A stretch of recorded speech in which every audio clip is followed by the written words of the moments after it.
नमस्ते, मैं हूं मंजूषा और आज हम लोग बात करेंगे एसिडिटी को कैसे कम करें। एसिडिटी क्यों होती है हम इसको पहले जान लेते हैं। ये है हमारा स्टमक और स्टमक की जो साइज़ है वो हमारे 2 मुट्ठियों को बंद करने के बाद जो साइज़ बनती है उतनी साइज़ है। और ये जो स्टमक है वो होता है इलास्टिक इन नेचर, मतलब ये एक्सपांड हो सकता है। इसका फ़ायदा हम लोग उठाते हैं और हम लोग ओवर ईटिंग कर लेते हैं। हम लोग ज़रूरत से ज़्यादा खाना एक टाइम पे खाते हैं। इसकी वजह से ये स्टमक फूल जाता है, भर जाता है, उसके मूवमेंट के लिए जगह ही नहीं मिलती और ये जो खाना है वो कभी कभी हमारे एसोफेगस में आ जाता है। तो अगर हमें एसिडिटी को कम करना है तो हमें ओवर ईटिंग बिल्कुल नहीं करनी है। हमें खाने को उतना ही खाना है जितना हमें भूख है, जितना हमें लग रहा है। सेकेंड इम्पॉर्टेंट बात जो है, हम लोग खाना बहुत फटाफट खा लेते हैं। इसका मतलब हम लोग खाने को चीव ही नहीं करते, हम लोग खाने को चबाते ही नहीं है। अगर आप नेचर में देखोगे गाय भैंस को, वो लोग फटाफट खा लेते हैं, लेकिन उनमें एक मैकेनिज़्म है कि वो बाद में खाना उनके मुंह में आता है और फिर वो खाना चबा के फिर से अंदर ले लेते हैं। लेकिन ह्यूमन बीइंग में ऐसा कोई मैकेनिज़्म नहीं है, इसीलिए हम लोग जो खाना खाते हैं उसको आधा अधूरा चबाते हैं और ऐसे ही अंदर चला जाता है। इसकी वजह से भी एसिडिटी हो सकती है। इसके लिए हमें एक बाइट को बहुत बार चबा के खाना है। ऐसा बोलते हैं कि 32 टाइम्स एक बाइट को हमें चबाना है, ताकि जो मुंह में सलाइवा बन रहा है वो हमारे खाने के साथ अच्छे से मिक्स हो जाए। हमारा 50 to 60% जो डाइजेशन है वो हमारे मुंह में ही होना चाहिए। और खाना चबाने के बाद आप देखोगे कि वो बहुत ही लिक्विड फॉर्म में बन गया है। वैसा ही लिक्विड फॉर्म अगर हमारे स्टमक में जाएगा तो हमारे डाइजेशन के लिए वो अच्छा होएगा। वो इसकी वजह से एसिडिटी, गैस, इंडाइजेशन, कॉन्स्टिपेशन ऐसी तकलीफ होगी ही नहीं।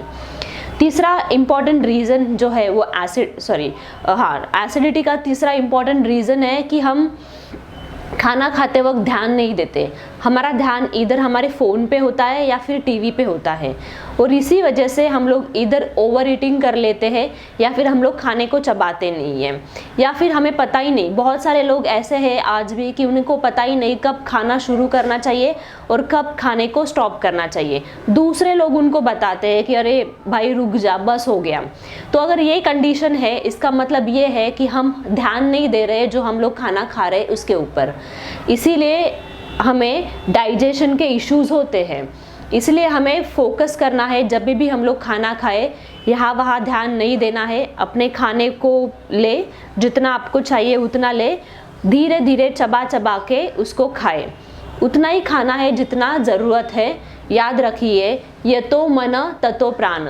योग फिलॉसफी में ऐसे कहा जाता है कि जहाँ पे भी हमारा माइंड जाएगा वहाँ पे हमारी एनर्जी जाएगी।